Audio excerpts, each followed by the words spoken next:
রাসূলের উপরে দরুদ পড়ার একটা পদ্ধতি ছিল, এটা আল্লাহুম্মা সাল্লি আলা, এই পদ্ধতি ছিল কি ছিল না? একটা কথা বলেন।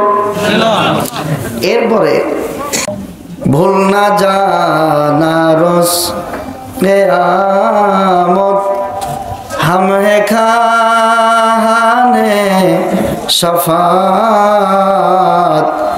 हम पे भी करम फरमाना। এরপরে সবাই বলতো ইয়া নবী সালাম আলাইকা, বলতো কি বলতো না? বলতো। একেবারে সেরকম চালু ছিল আমাদের সমাজে। ইয়া রাসূল সালাম আলাইকা, ইয়া হাবিব সালাম আলাইকা, সালামতুল্লাহ আলাইকা। তো ভুলটা ছিল কোথায়? ভুলটা ছিল এই জায়গায়, মুসলমান হয়ে কোরআনের কাছে না যাওয়ার কারণে, মুসলমান হয়ে হাদিসের কাছে না যাওয়ার কারণে, মুসলমান হয়ে প্রত্যেকটা আমল করার আগে এত সমস্যা হলে তো মুশকিল। মুসলমান হয়ে প্রতিটা আমল করার আগে, প্রতিটা কাজ করার আগে আমাদের দুইটা জিনিসের শরণাপন্ন হতে হবে। একটা হলো কোরআন আর একটা হলো হাদিস। একটা হলো কোরআন আর একটা কি? হাদিস। কাজটা যদি কোরআনের নির্দেশ অনুযায়ী হয়, হাদিসে রাসূলের নির্দেশ অনুযায়ী যদি হয়, পদ্ধতি অনুযায়ী যদি হয়, তাহলে কাজটা আমি করব। আর সেই কাজ যদি কোরআনে না থাকে, সেই কাজ যদি রাসূলের আদর্শ অনুযায়ী, সুন্নাহ অনুযায়ী না হয়, রাসূলের হাদিস অনুযায়ী না হয়, রাসূলের সুন্নত অনুযায়ী না হয়, সেটা আমাদের সমাজের যত বড় প্রচলিত প্রথাই থাকুক না কেন, যত বড় হুজুরি বলুক না কেন, যত বড় মাওলানা সাহেবী বলুক না কেন, কাজটা যদি রাসূলের সুন্নাহ অনুযায়ী না হয়, অন্ততপক্ষে রাসূলের উম্মত যারা, তারা মানতে পারে না। কথা বলেন ঠিক না ঠিক? এখন আমি একজনকে যে বললাম যে ভাই, আপনি যে বললেন এইরকম ভাবে, এটা চট্টগ্রামের ওই দিক আরো বেশি, চট্টগ্রামের ওই দিক, সিলেটের ওই দিক ব্যাপক। আপনি মাজারের বিরুদ্ধে কথা বলবেন, আপনার দাঁত ভেঙে ফেলবে, এরকম অবস্থা। ওনারা কোরআন হাদিসের কাছে যাবে না। তো আসসালাতু আসসালামু আলাইকা ইয়া রাসূলুল্লাহ, আসসালাতু আসসালামু আলাইকা ইয়া হাবিবাল্লাহ, এই যে দরুদ ও সালাম, এটা দেওয়ার জায়গা আছে। এটা দেওয়ার জায়গা হলো, কেউ যদি রাসূলের কবর, রাসূলের রওজা জিয়ারত করতে যান, যাওয়ার সময় সেখানে আপনি গিয়ে একটা সালাম দিবেন। ওই সালাম হলো এটা, আসসালাতু আসসালামু আলাইকা ইয়া রাসূলুল্লাহ, আসসালাতু আসসালামু আলাইকা ইয়া হাবিবাল্লাহ। এটা রাসূলের রওজার সামনে গিয়ে দিবেন। হাজী সাহেব যারা আছেন তারা এই সালামটা দিবেন কি দেন নাই? যারা হজ করছেন তারা দিবেন। আল আরবাঈন একটা কিতাব আছে, নির্বাচিত 40টি দরুদ একটা কিতাব আছে, আমাদের মাদ্রাসায় আছে। এটা শেষে সংযুক্ত করে দেওয়া আছে। কিন্তু আমরা এই যে রাসূলের উপরে দরুদ ও সালাম পড়ি, আমাদের বিভিন্ন জায়গা থেকে, বিভিন্ন পৃথিবীর বিভিন্ন অংশ থেকে আমরা মুসলমানেরা রাসূলের উপরে দরুদ ও সালাম পড়ি, যে এই দরুদ ও সালামটা আমরা যেভাবে আমাদের সমাজে প্রচলিত ছিল, এটা একটা বেদাত পদ্ধতি। এই পদ্ধতিটা কোরআন অনুযায়ী নয়, রাসূলের হাদিস অনুযায়ী নয়, এটা মানুষের নিজেদের আবিষ্কার করা, নিজেদের বানানো। ইয়া নবী সালামু আলাইকা, ইয়া রাসূল সালামু আলাইকা, ইয়া হাবিব সালামু আলাইকা, এটা এখান থেকে মাহফিলে, মজলিসে, মসজিদে জমায়েত হয়ে বলার জন্য নয়। এটা হাদিসে নাই। মানুষ যদি হাদিস তালাশ করতে তাহলে পেয়ে যেত। এজন্য আমি আপনাদেরকে সালাম দেওয়ার সহি একটা পদ্ধতি শিখাইলাম। সেটা হলো, কেউ যদি রাসূলের উপরে দরুদ পড়তে চায়, শরীর যদি পবিত্র থাকে, যদি কি থাকে, শর্ত একটা, যদি শরীর পবিত্র থাকে, তাহলে শোয়া অবস্থায়, হাঁটা অবস্থায়, দাঁড়ানো অবস্থায়, যে কোনো অবস্থাতে সে ভক্তি মহাব্বতের সাথে রাসূলের উপরে দরুদ পড়বেন। আল্লাহর নবী বলেন, মান সাল্লা আলাইয়া ওয়াহিদাতান সাল্লাল্লাহু আলাইহি আশারা মাররাতান, কেউ যদি আমার উপরে একবার দরুদ পড়ে, আল্লাহ তাআলা তার উপরে 10টি রহমত নাজিল করে। তো সেটার জন্য তো গোল হয়ে বসার দরকার নাই, সেটার জন্য তো আপনার একতাবদ্ধ হয়ে বসে কিছু আরবি উর্দু জারি বলার দরকার নাই। এজন্য তো আপনি যে কোনোভাবে দরুদটা পড়তে পারেন। এরপরে সালাম দেওয়ার সময় আপনারা অনেক সালাম আছে, প্রায় 20টার মতো সালাম আছে হাদিসে, একটা জায়গায় আমি দেখেছি সংকলনে। এর মধ্যে সবচেয়ে সংক্ষিপ্ত যেটা আপনাদের মনে রাখার সুবিধা সেটা আমি আপনাদেরকে বললাম। রাসূলের উপরে যখন যদি কেউ বলে সালাম পাঠ করি, তখন আপনি এতটুকু বলবেন, বিসমিল্লাহি ওয়াসসালামু আলা রাসূলিল্লাহ। আমার সাথে বলেন দেখি, বিসমিল্লাহি ওয়াসসালামু আলা রাসূলিল্লাহ। হ্যাঁ, সহজ, এটা হাদিসে আছে। সালাম কিভাবে পড়বেন, কিভাবে রাসূলকে দিবেন, এটা হাদিসে আছে। আল্লাহ তাআলা এই সহিভাবে রাসূলের উপরে দরুদ এবং সালাম পাঠ করার তৌফিক আমাদেরকে দান করেন, বলেন আমিন। প্রিয় ভাইরা, আমি পবিত্র কোরআনুল কারীমের একটি আয়াত, সূরা কাহফের শেষ অংশের একটি আয়াত আপনাদের সামনে তেলাওয়াত করেছি। ভূমিকায় সময় দীর্ঘায়িত না করে আমি আপনাদের মাঝে এই আয়াতকে সামনে রেখে আপনাদের মাঝে কিছু কথা বলতে চাই। আল্লাহ তাআলা যেন তৌফিক দান করেন। সুবহানাকা লা ইলমা লানা ইল্লা মা আল্লামতানা ইন্নাকা আনতাল আলিমুল হাকীম। আল্লাহ তাআলা পবিত্র কোরআনুল কারীমে বলেন, ইন্নাল্লাযীনা আমানু ওয়া আমিলুস সালিহাত কানাত লাহুম জান্নাতুল ফিরদাউসি নুজুলা। আল্লাহ তাআলা বলেন, নিশ্চয়ই, নিশ্চয়ই আল্লাযীনা আমানু, যাহারা ঈমান আনয়ন করেছে, বিশ্বাসী হয়েছে, ওয়া আমিলুস সালিহাত, এবং নেক কাজ করেছে, সৎকর্ম করেছে, কানাত লাহুম জান্নাতুল ফিরদাউসি নুজুলা। আল্লাহ বলেন, কিয়ামতের দিন তাদের মেহমানদারি হবে জান্নাতুল ফিরদাউসে। যেরকম সুবহানাল্লাহ। মেহমানদারিটা কোথায় হবে? জান্নাতুল ফিরদাউসে। তাদের থাকার জায়গা হবে জান্নাতুল ফিরদাউস। তাহলে এই আয়াত থেকে মোটামুটি বোঝা যায়, মুফাসসিরিনে কিরাম তাফসীরের কিতাবের মধ্যে লেখেন, এই আয়াত থেকে মোটামুটি দুইটা জিনিস পরিষ্কার হয়, যেটা পুরা কোরআন এবং হাদিসের সার অংশ বলা চলে। সেটা হলো, এক নাম্বার হলো ঈমান, দ্বিতীয় নাম্বার হলো নেক আমল। জান্নাতে যাওয়ার জন্য শর্ত কয়টা? দুইটা। একটা হলো ঈমান, দ্বিতীয় নাম্বার হলো নেক আমল। এখন আমাদের জানার দরকার, ঈমান কোন জিনিসের নাম, ঈমান আনতে হয় কিভাবে, দ্বিতীয় হলো ঈমান ভাঙ্গে কিভাবে। যে জিনিস আনতে হয় সে জিনিস আবার চলেও যায়। কিন্তু আমাদের দেশের কিছু মানুষের ধারণা, ঈমান একবার আনলে মৃত্যুর আগ পর্যন্ত ঈমান আর ভাঙ্গে না, ঈমান আর নষ্ট হয় না। আমাদের চলাফেরা, আচার আখলাক এরকমই। দ্বিতীয় নম্বর হলো ওয়া আমিলুস সালিহাত, নেক কাজ। কোন কাজ নেক কাজ হয়, কোন কাজ নেকের কাজ, কোন কাজ গুনার কাজ, এটা মাপার যন্ত্রটা কি? আমাদের দেশে যারা মাজারে গিয়ে সেজদা দেন, ওটাকেও ওরা নেকের কাজ মনে করে। আমাদের দেশে যারা গায়রুল্লাহর নামে মান্নত করে, তারাও ওইটাকে নেকের কাজ মনে করে। আমাদের দেশে অনেক মানুষ অনেক বেদাত কাজ করেও ওটাকে সওয়াবের কাজ মনে করে। আসলে এই জন্য আমাদের স্পষ্ট ধারণা থাকা দরকার যে কোন কাজ কিভাবে হলে সেটা নেকের কাজ হয়, কোন কাজ কিভাবে হলে সেটা গুনার কাজ হয়। আসলে আমরা প্রথম বিষয়টা আলোচনা করি, ঈমান।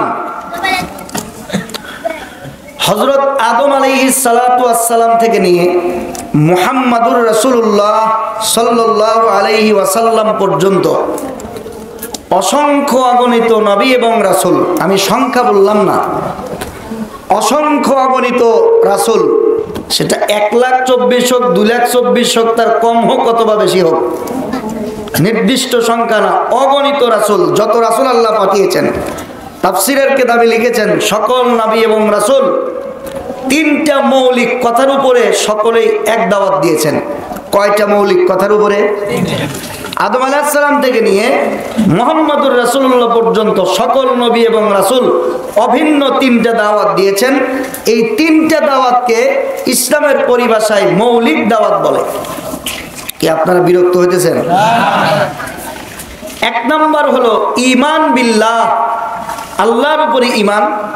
দ্বিতীয় নাম্বার হলো ইমান বিল আখিরা, আখিরাতের দিনের উপরে ইমান। 3 নাম্বার হলো ইমান বিন নবুয়া আবির রিসালা, যেই জামানায় যেই রসুল আছে ওই জামানায় ওই রসুলের উপরে ইমান আনা। মুসা আলাইহিস সালামের উম্মতের জন্য ফরজ ছিল মুসা আলাইহিস সালামের উপরে ঈমান আনা। ঈসা নবীর উম্মতের জন্য ফরজ ছিল ঈসা নবীর উপরে ঈমান আনা। শেষ পয়গম্বরের উম্মতের জন্য ফরজ ছিল শেষ পয়গম্বরের উপরে ঈমান আনা। তদুপরি সকল উম্মতের জন্য তার নবীর উপরে ঈমান আনাটা একটা অপরিহার্য অংশ। নবীগণ সর্বপ্রথম এসে যেই দাওয়াত দিয়েছেন, যেই মৌলিক 3 কথার দাওয়াত দিয়েছেন, সেই মৌলিক 3টা কথার 1 নাম্বার কথা কি? আওয়াজ মুখস্থ করতে হবে। 1 নাম্বার কথা কি? আল্লাহর উপরে ঈমান। 1 নাম্বার কি? আল্লাহর উপরে ঈমান। দ্বিতীয় নাম্বার আখিরাতের উপরে ঈমান। তৃতীয় নাম্বার হলো যেই জামানার যেই রাসূল। এই 3টা কথার উপরে আজকে আমি আলোচনা করতে পারবো কিনা সেটা আমার জানা নাই, তবে আপনাদের শোনার ধৈর্য আছে তো ইনশাআল্লাহ? আচ্ছা, আজকে যদি আমি, আপনারা তো আমার সুরের ওয়াজ শুনে আপনাদের ওই একটা কানের ভিতরে বাজে যে হুজুর কখন সুর দিব। আচ্ছা, সুর ছাড়া যদি আজকে কই শুনবেন? হ্যাঁ, সুর ছাড়া কইলে শুনবেন? এতদিন তো শুনছেনই, আজকে সময় কম। সুর দিলে এই একটা কথা টাইমের 1.5 হাত লম্বা করা লাগে, টাইম বেশি লাগে। হ্যাঁ, সত্য কথা এটা। ও ভাই গো, অনেক সময় লাগে। আর আমি যদি বলি হে আমার ভাই, অল্প সময়।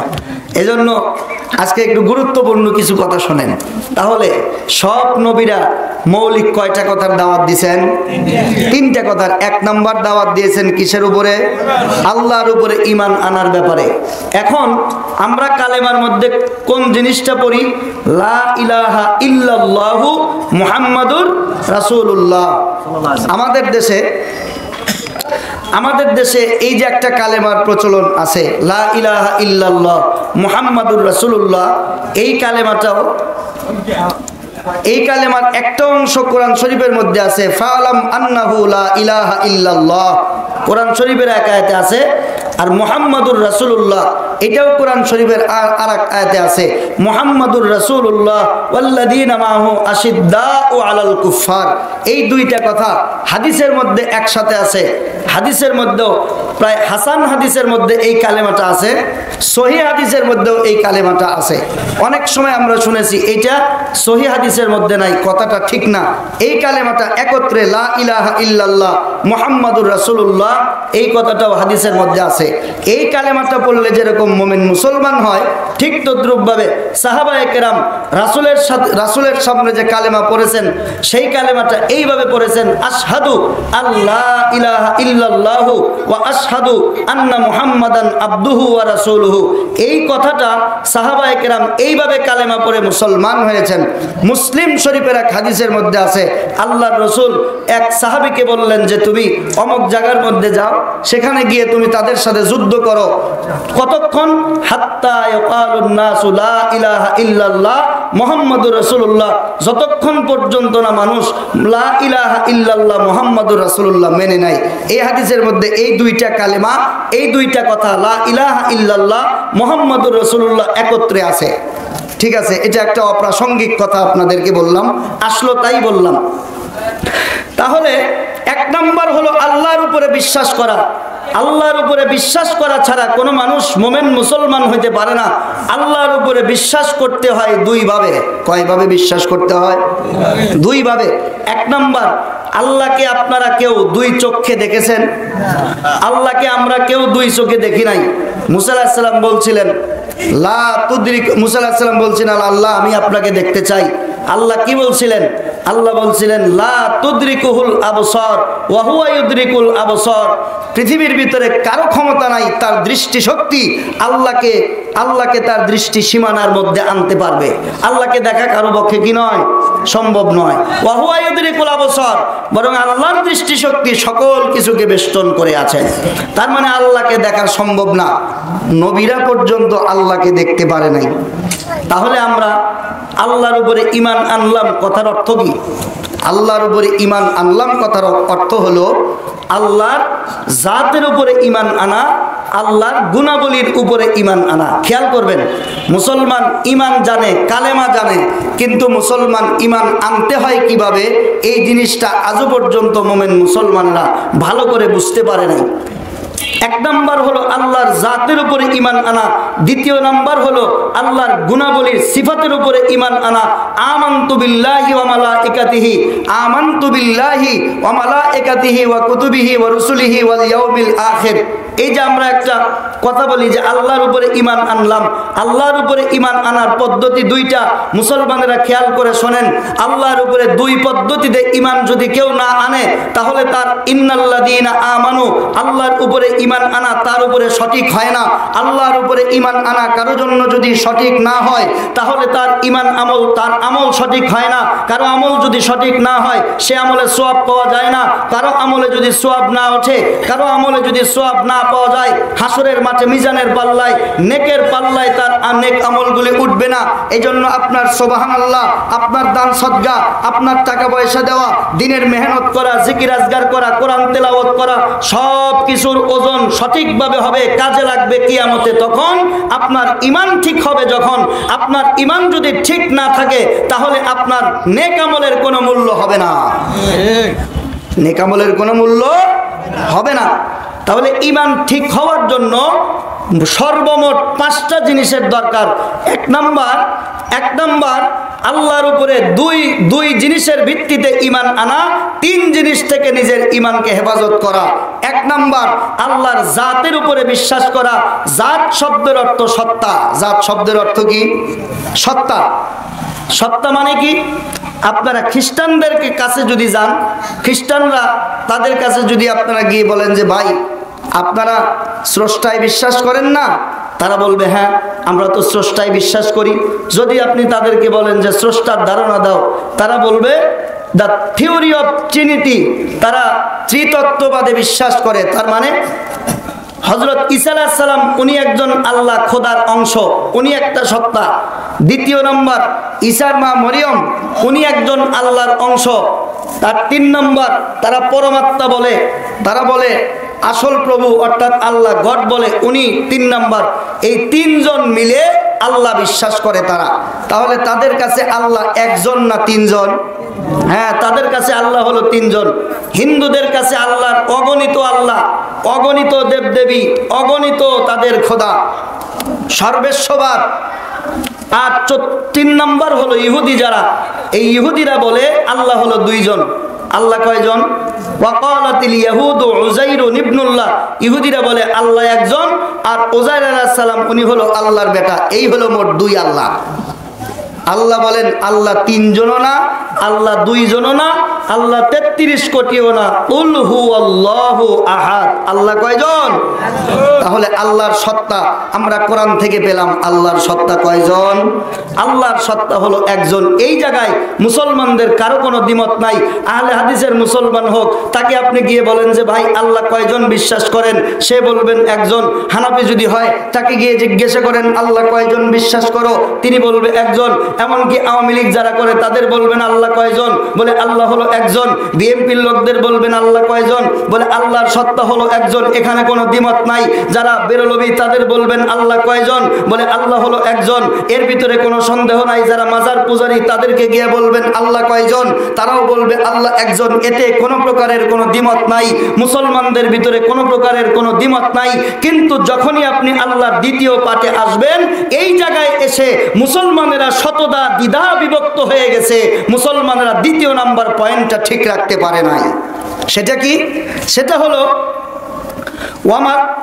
আল্লাহ তাআলার উপরে 2য় পর্যায়ের যেটা ঈমান আনার জন্য শর্ত, সেটা হলো আল্লাহকে যেইভাবে আমরা সকলে মিলে সর্বসম্মতিভাবে সকলে এক বাক্যে আল্লাহকে একজন স্বীকার করেছি, সেইভাবে আমাদের স্বীকার করতে হবে যে আল্লাহ তাআলার যে গুণগুলি আছে, আল্লাহ তাআলা যেরকম ভাবে সত্তাগত দিক থেকে তার কোনো শরীক নাই।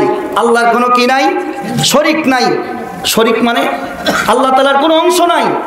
ইহুদিরা 3 অংশ বানাইছে, ইহুদিরা 2 অংশ বানাইছে, খ্রিস্টানরা 3 অংশ বানাইছে, তারপরে হিন্দু যারা তারা 33 কোটি অংশ বানাইছে। আমরা বলি না, লা শারীকা লাহু, আল্লাহর কোনো শরীক নাই। আল্লাহ হলেন একজন। আচ্ছা বলেন দেখি, আল্লাহ একজন শুধুমাত্র সত্তাগত দিক থেকে, না আল্লাহর যত গুণাবলী আছে এই গুণাবলীর দিক থেকেও তিনি শরীকানা মুক্ত? হ্যাঁ, এই জায়গায় গিয়া পেঁচ লাগে। আল্লাহর যেরকম ভাবে সবাই আমরা আল্লাহকে এক বিশ্বাস করেছি, ওইভাবে আমাদের বিশ্বাস করতে হবে আল্লাহর জাত বা সত্তা যেরকম ভাবে শরীকানা মুক্ত, আল্লাহর সিফাত শরীকানা মুক্ত, আল্লাহর গুণেও দুনিয়াতে আর কেউ গুণান্বিত নয়। এজন্য আল্লাহ রাসূল তিরমিজি শরীফের হাদিসের মধ্যে আছে যে আল্লাহ তাআলার রয়েছে 99টি নাম, ইন্না লিল্লাহি তাআলা 99 ইসমা, আল্লাহর আছে 99টা নাম, মান আহসাহা দাখালাল জান্নাহ, যে এগুলোকে হেফাজত করবে। হেফাজত করার অর্থ এক নাম্বার মুখস্থ করা, হেফাজত করার দ্বিতীয় অর্থ হলো আল্লাহ তাআলার যেই গুণ ওই গুণে আল্লাহকে বিশ্বাস করা, অন্য কেউ সেই গুণে গুণান্বিত হতে পারে এই ধরনের বিশ্বাস থেকে নিজের ঈমানকে মুক্ত করা। আমরা শুধু জানি যে আল্লাহ তাআলার একটা গুণ হলো রহমান। আল্লাহর একটা গুণ কি? রহমান মানে কি বলেন দেখি? আল্লাহ তাআলার একটা গুণ হলো রহমান। রহমান মানে দয়ালু। এখানে পরিষ্কার করে আপনাদের বোঝার জন্য একটা উদাহরণ দেই। আমার সভাপতি সাহেব যদি বলেন আল্লাহ দয়ালু, আল্লাহর মতো দয়া আমারও আছে, মানবেন আপনারা? না, একটু জোরে বলেন, মানবেন? কেন মানবেন না? আল্লাহ যেরকম ভাবে এক, তার জাতের যেরকম ভাবে, সত্তার যেরকম ভাবে কোনো শরীক নাই, আল্লাহ একজনই, আল্লাহ দুইজন হতে পারেন না। ঠিক তদ্রূপ ভাবে আল্লাহ রহমান, আল্লাহ দয়ালু, আল্লাহর মতো গুণ, আল্লাহর মতো দয়া দুনিয়ার অন্য কারো হতে পারে না। কতক্ষণ ঠিক না ভাই? ঠিক। কেউ যদি বলে যে আল্লাহর মতো দয়া এনারও আছে, আল্লাহও দয়ালু, এটাও মানি, আল্লাহর মতো দয়া এনারও আছে, এটাও মানি, বলেন তো দেখি সে কোন জায়গায় ভুল করছে? হ্যাঁ, এটা বুঝতে হবে আপনাকে, সে কোন জায়গায় ভুল করছে। আল্লাহর সাথে তুলনা, আল্লাহর জাত ঠিক আছে, আল্লাহর সিফাত, আল্লাহর যে গুণাবলী আছে, এই গুণাবলীতে আল্লাহর সমকক্ষ আরেকজনকে বানায় দিছে। অথচ আল্লাহ লা শারীকা লাহু, তার কোনো শরীক নাই।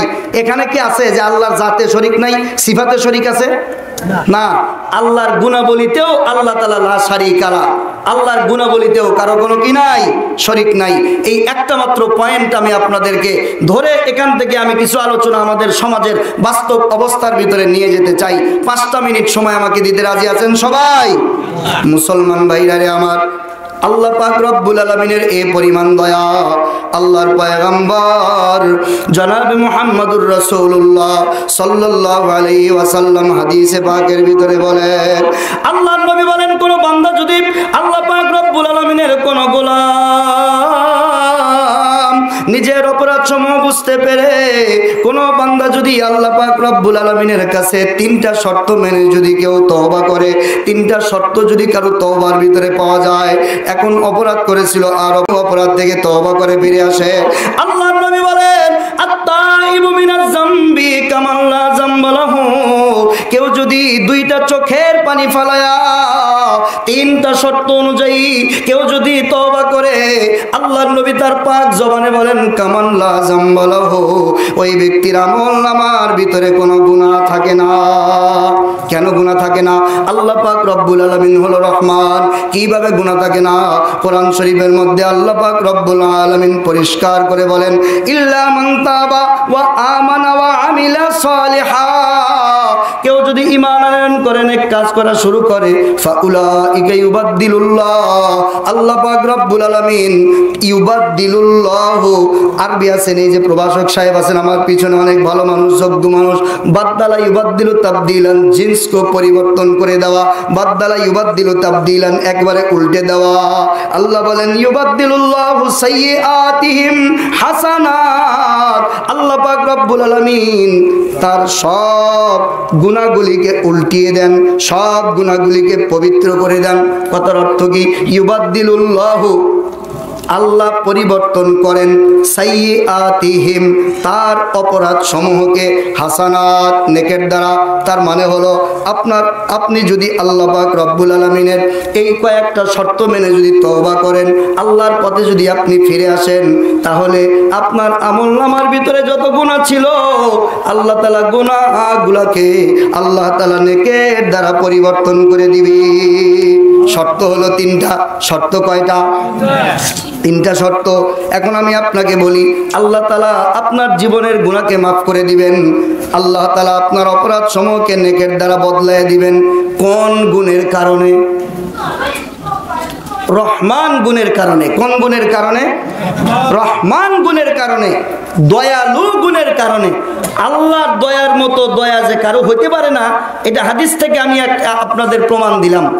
ভাই যদি বলে আমি আল্লাহর মতো দয়ালু, এটা অযৌক্তিক কেন? পৃথিবীর মধ্যে দয়ালু মানুষ হতে পারে কি?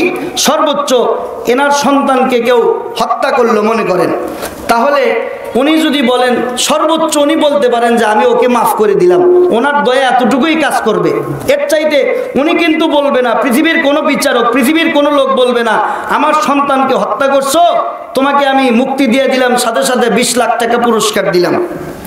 এরকম দয়ালু পৃথিবীতে আছে? হওয়া সম্ভব? কিন্তু আল্লাহ বলেন অপরাধ করছিলা, ফিরে আসলা, আমি তো মাফ করলামই, তোমার আমলনামায় যা গুনাহ ছিল এগুলোকে আবার কি বানায় দিলাম? সওয়াবে পরিণত করলাম। এটার দ্বারা আমি দলিল দিলাম যে আল্লাহর কোন গুণের মতো, আল্লাহর গুণের মতো কোন গুণ কোন মানুষের হতে পারে না। এখন আল্লাহর গুণ কি? এই একটাই, এই রহমান, এটাই শুধুমাত্র আল্লাহর গুণ একটা। আল্লাহর গুণাবলী নাম কয়টা? 99টা। 104টা আছে এক বর্ণনায়, তবে একটা আর একটার সমর্থবোধক হওয়ায় 99টার ভিতরে সবগুলো এসে যায়।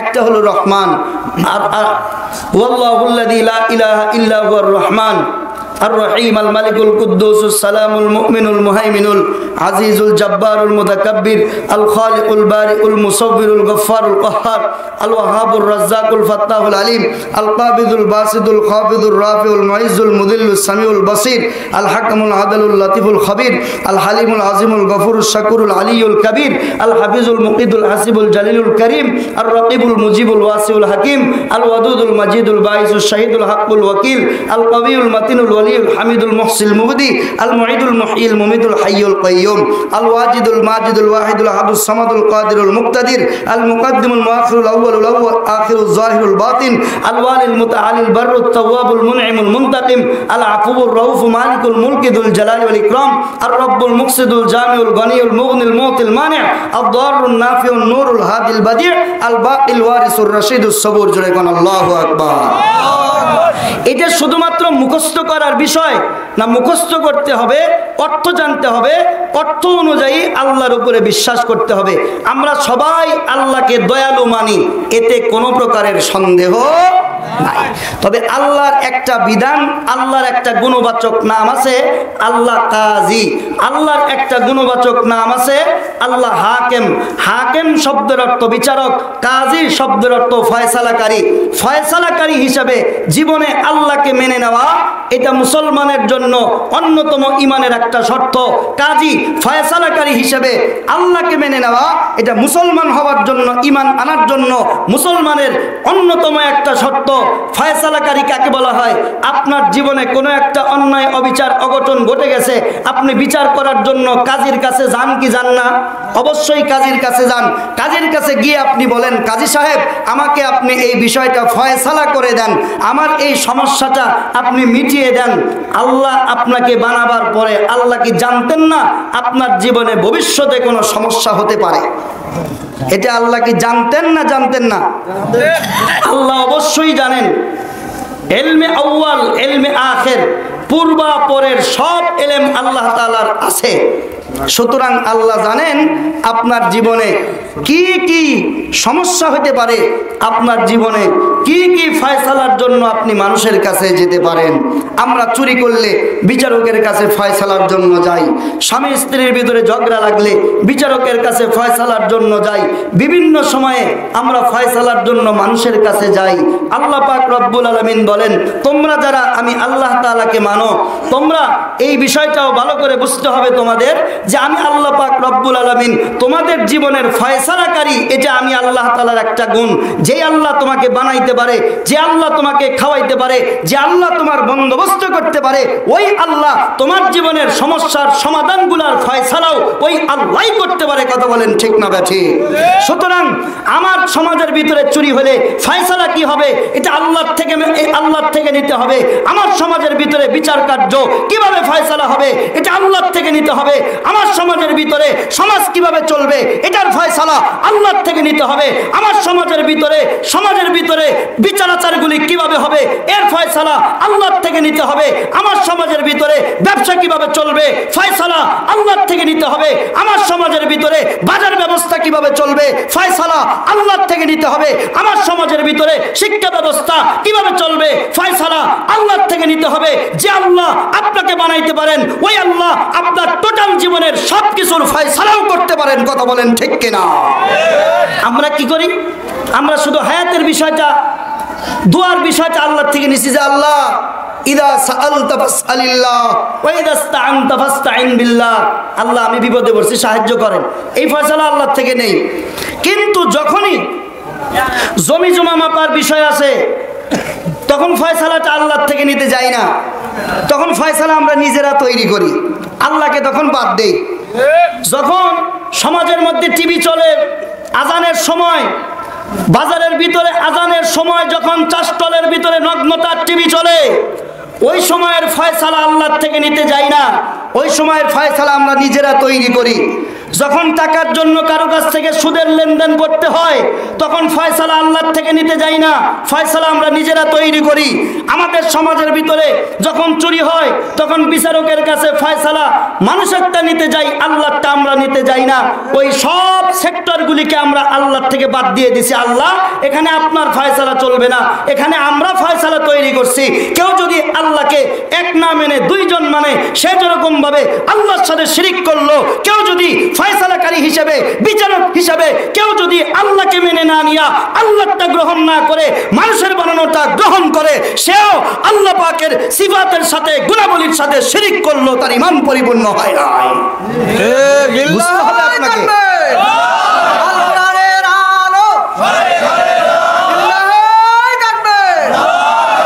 তাহলে বলেন দেখি, সর্বক্ষেত্রে কার ফয়সালা মানা? বলেন কার ফয়সালা মানা? এখন যদি আমি একটা একটা করে আপনার জীবনের ফয়সালা বলি, এই ব্যাপারে এই ফয়সালা আল্লাহর দেওয়া, এই ব্যাপারে এই ফয়সালা মানুষের বানানো, এই ব্যাপারে এই ফয়সালা আল্লাহ দিয়েছেন, এই ব্যাপারে এই ফয়সালা মানুষের বানানো, তখন আপনি এখান থেকে যেতে পারবেন না। আপনার দল পরিবর্তন করতে হবে, আপনার পরিবার পরিবর্তন করতে হবে, আপনার সমাজ পরিবর্তন করতে হবে। কিন্তু যখন মুসলমানদেরকে বলা হয়, হে মুসলমানেরা, কারা কারা ইসলামের জন্য জীবন দিতে প্রস্তুত? আমাদের সমাজের মুসলমানেরা আল্লাহর জন্য জীবন দিতে প্রস্তুত, ইসলামের জন্য জীবন দিতে প্রস্তুত। কিন্তু ইসলামের জন্য, আল্লাহর জন্য যেই মুসলমানেরা জীবন দিতে পারে, সেই মুসলমানেরা ইসলাম দিয়া, রাসূলের সুন্নত দিয়া নিজেদের জীবনকে সাজাইতে প্রস্তুত হয় না। যদি বলি যার যার বাড়ি টিভি আছে, এই টিভিগুলো আপনারা বের করেন। যার যার বাড়ির ভিতরে বেপর্দা আছে, আপনারা যদি বউ পর্দা না করে, তাহলে আপনি তাদেরকে আওতার ভিতরে নিয়ে আসেন, তাদেরকে প্রহার করেন, ব্যবস্থা করেন। আপনার সমাজের ভিতরে যদি গান বাজনা, অশ্লীলতা হয়, আল্লাহ পাক বলেন, উখরিজাত লিন-নাস তা'মুরুনা বিল মারুফ ওয়া তানহাউনা আনিল মুনকার, তোমরা শ্রেষ্ঠ উম্মত, সৎ কাজের আদেশ করবে, অসৎ কাজের নিষেধ করবে। তোমাদেরকে দাঁড়িয়ে যেতে হবে। একদল মানুষ এসে বলবে, তোমার নামাজ তুমি পড়ো, যারা যা করে করুক, ওরা যাত্রা করবে না, সার্কাস করবে, তোমার দেখার কি? মুসলমানেরা এখানে চুপসে যাবে। কথা বলেন ঠিক না বেঠে? আল্লাহ বলেন না, তা তো হবে না। তা'মুরুনা বিল মারুফ ওয়া তানহাউনা আনিল মুনকার, আমার ফয়সালা তোমাকেও খারাপ কাজ থেকে বিরত থাকতে হবে, অপরে যেন খারাপ কাজ করে ইসলামের ক্ষতি করতে না পারে, মানুষকে জাহান্নামে নিয়ে যেতে না পারে, এই ব্যবস্থাও তোমাকে করতে হবে। আমরা আরো কি করি জানেন? ওই সব জায়গায় চাঁদা দিয়া সহযোগিতা করি, সল বলে ধরছে, না দিলে কেমন হয়? কথা কোন ঠিক না? ঠিক। থানার থেকে আবার পারমিশনও দেয়, বাবা আল্লাহ নিষেধ করছে আর থানাওয়ালা পারমিশন দিছে, এমপি পারমিশন দিয়ে দেয়, উপজেলা চেয়ারম্যান পারমিশন দেয়। আরে মিয়া, তুমি না আল্লাহকে মানো, আল্লাহ বলছে হবে না, তো তুমি বললে কিভাবে যে হবে? তার মানে আল্লাহর যেই কাজ ওই কাজের ভিতরে তুমিও নখ দিছো, আল্লাহর ফয়সালা মানলো না। তাহলে বলেন দেখি, আমাদের ঈমান পরিপূর্ণ হয়েছে না ভেজাল আছে? ভেজাল আছে। শুধুমাত্র ঈমান নিয়ে যদি আমি আপনাদের থেকে কোরআন আর হাদিস আর যুক্তি, এই তিনটা দিয়ে যদি আমি আপনাদেরকে এইভাবে আলোচনা করতে যাই, অনেক সময়ের দরকার। এই দুইটা জিনিস আপনারা মনে রাখেন, আল্লাহর জাতে যেরকম শরীক নাই, আল্লাহর গুণাবলীতেও কোনো শরীক নাই। কথা বুঝতে পেরেছেন আপনারা? দ্বিতীয় নাম্বার, ঈমান, এই দুই প্রকারের ঈমান সঠিক হয় যদি আল্লাহর জাতের সাথে ঈমান শরীক যদি কেউ না করে, আল্লাহর সিফাতের সাথে কেউ যদি শরীক না করে। কেবলমাত্র একটা বললাম ফয়সালাকারী, আরও আছে ৯৮টা। এই বিষয়ে বিশদ ব্যাখ্যার প্রয়োজন। শুধুমাত্র ধারণা পাওয়ার জন্য ওয়াজ মাহফিলে সব বলা সম্ভব না, শুধুমাত্র ধারণা দিলাম। অন্য কোনো জায়গায় যদি আপনারা এরকম মজলিস করেন, ওয়াজ মাহফিল না, যেখানে কোনো কালেকশন নাই, অন্য কোনো কিছু নাই, আপনারা এমনি ডাকবেন, আমি এসে আপনাদেরকে সারাদিন বয়ান করবো কোনো। দ্বিতীয় নম্বর, এই ঈমান বাঁচাবার জন্য দুইটা জিনিস থেকে হেফাজত করতে হবে। আমরা যেরকম ভাবে ওই যে অরিসানা সূত্রে টাকা পয়সা সহায় সম্পদ জমি জমা পায় কি পায় না? আমরা সেরকম ভাবে অরিসানা সূত্রে এরকম ভাবে আমরা বাপ মায়ের থেকে আমাদের বংশ পরিক্রমায় আমরা ঈমান পাইছি। এই কারণে ঈমান শেখার কোনো দরকার নাই। সাহাবায়ে কেরাম রাসূলের দরবার থেকে ঈমান শিখতেন, ঈমান বুঝতেন, আমল করতেন। আপনারা ঈমান শেখার জন্য না কোরআন নিজে শিখছেন, না যারা জানে তাদের কাছে গেছেন। যাও আমাদের মাহফিলগুলোতে কোরআন হাদিস শেখানোর ব্যবস্থা হয়, এখানে কোরআন হাদিসের চাইতে নাচ গানই অনেক সময় বেশি হয়, হাসি ঠাট্টাই অনেক সময় বেশি হয়। কথা কোন ঠিক না? ঠিক। আপনি বললেও ঠিক, না বললেও ঠিক, আপনারা শোনেন কয়টা, তার চেয়ে বেশি আমার দেখা হয়। আচ্ছা, ঈমান বাঁচাইতে হলে দুইটা জিনিস, আপনার ঈমান ঠিক থাকবে। কয়টা জিনিস থেকে আপনার ঈমান সুরক্ষা হলে?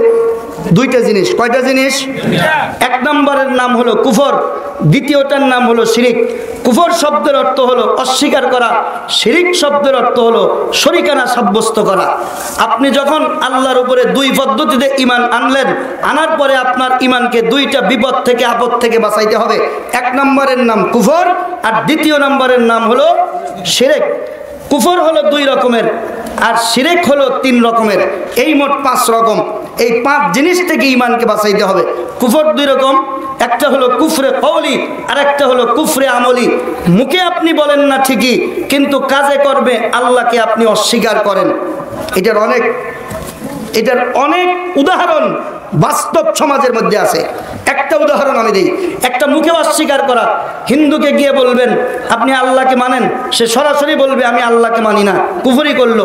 আল্লাহর গুণাবলী মানেন, কয় না মানি না, দেবদেবীকে মানি, সরাসরি কুফরি করলো। এটা এক ধরনের কুফরি, এটাকে বলা হয় মৌখিক অস্বীকৃতি। আর একটা হলো কুফরে আমলি, মুখে বলে আমি আল্লাহকে মানি, কিন্তু যখন আল্লাহর বিধিবিধানের কথা আসে, আল্লাহর বিধিবিধান মানেও না, আল্লাহর বিধিবিধানের বিরোধিতা করে।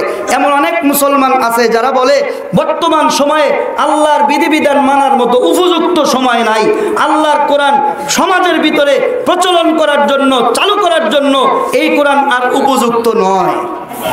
এরকম বলে। এরা মুখে বলে আল্লাহ মানি, কিন্তু বর্তমান সময়ে রাসূলের সুন্নাত যাতে প্রতিষ্ঠা না হয়, কোরআন যাতে প্রতিষ্ঠা না হয়, এই জন্য যারা মেহনত করে, তারা কোরআনকে মুখে অস্বীকার করে না, আল্লাহকে মুখে অস্বীকার করে না, কাজে কর্মের দ্বারা অস্বীকার করে। আছে এরকম? হ্যাঁ। আল্লাহ তাআলা আমাদেরকে হেফাজত করেন, বলেন আমিন। দেখুন, আমাদের প্রধান বক্তা মনে হয় চলে আসছেন না? আসতেছেন উনি? যাই হোক, উনি আসতেছেন। উনি আসার আগে মাদ্রাসার ছাত্রদের অভিভাবকগণ ৪৭০০ টাকা দান করছেন। এই মাদ্রাসার দুইটা, এক নম্বরের ঈমান, দ্বিতীয় নম্বরের আমল। ঈমান কয় জিনিসের নাম? 2 জিনিসের নাম। এক ঈমান সকল, প্রথমে বলছিলাম সকল নবী রাসূলগণ ঈমানের দাওয়াত দিয়েছেন 3 জিনিসের। 1 নম্বর আল্লাহর প্রতি, 2 নম্বর আখিরাতের প্রতি, 3 নম্বর যে জামানার যেই রসুল সেই রসুলের উপর। 1 নাম্বার ছিল আল্লাহর উপরে ঈমান। আল্লাহর উপরে ঈমান আনতে হয় 2 ভাবে।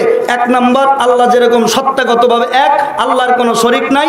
2 নাম্বার আল্লাহর গুণাবলীর ব্যাপারে আল্লাহ এক, তার কোনো শরীক নাই। এই ঈমানটা থাকে। 2টা জিনিস যদি আপনার ঈমানের মধ্যে না থাকে, 1 নাম্বার কুফরি, 2 নাম্বার শিরক। কুফরি হয় 2 ভাবে, শিরক হয় 3 ভাবে। আল্লাহ যদি আমাকে সময় দেন অন্য কোনো দিন আপনাদেরকে বিস্তারিত হাদিস